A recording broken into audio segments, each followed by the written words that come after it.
Yeah, it really has been a brutal few weeks for the couple of hundred Rings of Power fans still clean into the hope that this show actually has a viable future from the collapsing ratings that have plummeted 50 from the season one premiere, not to mention the fight that less than 40% of the initial audience even bothered to finish season 1 to the scathing reviews from fans and audiences. Man. Even the corporate access media started to turn against the show, describing the latest episode as a rushed jumbled slog, which is kind of funny. Because not only are they totally right, but they're talking about arguably the least terrible episode in the show's entire history. This is as good as Rings of Power has ever gotten, and it still sucks. Tell me what's been your favorite part of the season. So far, the pointless meandering adventures of his zeal. Dork and Robin from the hood, discount Sam and Frodo pretending like they still have a reason to be in this story. The Númenóreans and their Mewbarmer, a 1,000-year-old elf lord who's possibly the most gullible mark in Middle-earth. Markor looked in a naked neck race with Helena Shaw. Captain Marvel and Rey Skywalker to be the single most insufferable girl boss of all time. The way the script condenses events that originally spanned hundreds of years into the space of a couple of weeks, the way characters can teleport from one side of the world to the other in the space of a single episode with no explanation of how they got there. The idea that orcs are loving family men who just want to settle down and live in peace. The fact that every single settlement, culture, nation, faction and species contains the exact same mix of modern, metropolitan ethnic diversity. So that everywhere in Middle-earth looks the same and completely destroys any sense that this is an actual believable worlds. I mean, really, there's just so much to choose from. This show's practically a step-by-step guide on how to produce the worst possible adaptation of one of the most respected and beloved IPs in the history of literature and blow $1 billion in the process. I guess brings me along to the point of this video. See, recently Disney had a rare attack of common sense and wisely decided to cancel the Acoli to the shock and dismay of literally dozens of people. How much as I'd like to take credit for bringing down one of the most wildly unpopular shows in history. The reality is a lot more mundane. Not enough people watched it to justify the cost of making another season. It really is just simple economics. When you get right down to it, the actual light wasn't worth the expense. The thing is, the Acoli only cost $180 million, which is still fucking baffling when you realize how crap it looks.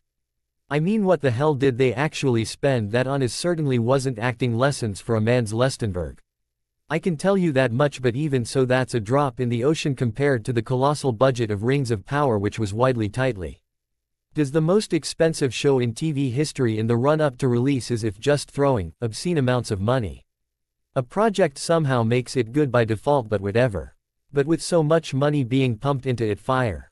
I mean, Rings or Power can't just be the most popular show on Amazon. Even though it isn't, it has to be the most popular show in the entire world. Rings the Power was created not just to be the next Game of Thrones, but to eclipse it, to be the thing that Game of Thrones and every other fantasy show was measured against. And instead, it's become a billion-dollar embarrassment. That's actively harming the brand and draining money out of the company. It's become popular to hate on Rings of Power for very valid reasons, to be sure. And once the fan base turns against you like that, it's almost impossible to win them back. And let's be real here. It's only going to get worse with each new season because so many people lost interest and failed to finish season 1. There were obviously far fewer around willing to come back for season 2, and considering season 2 hasn't exactly blown the gates of storytelling off their hinges, I'd expect even fewer people to come back for a potential third season. Apathy really is the killer of properties like this. Once your show starts trending downward and people lose interest, there's really not much you can do to Adriel and make her right into battle. Topless, it might not change anything, but it would certainly make the show easier for me to watch. Oh, look at this. Begs the obvious question though.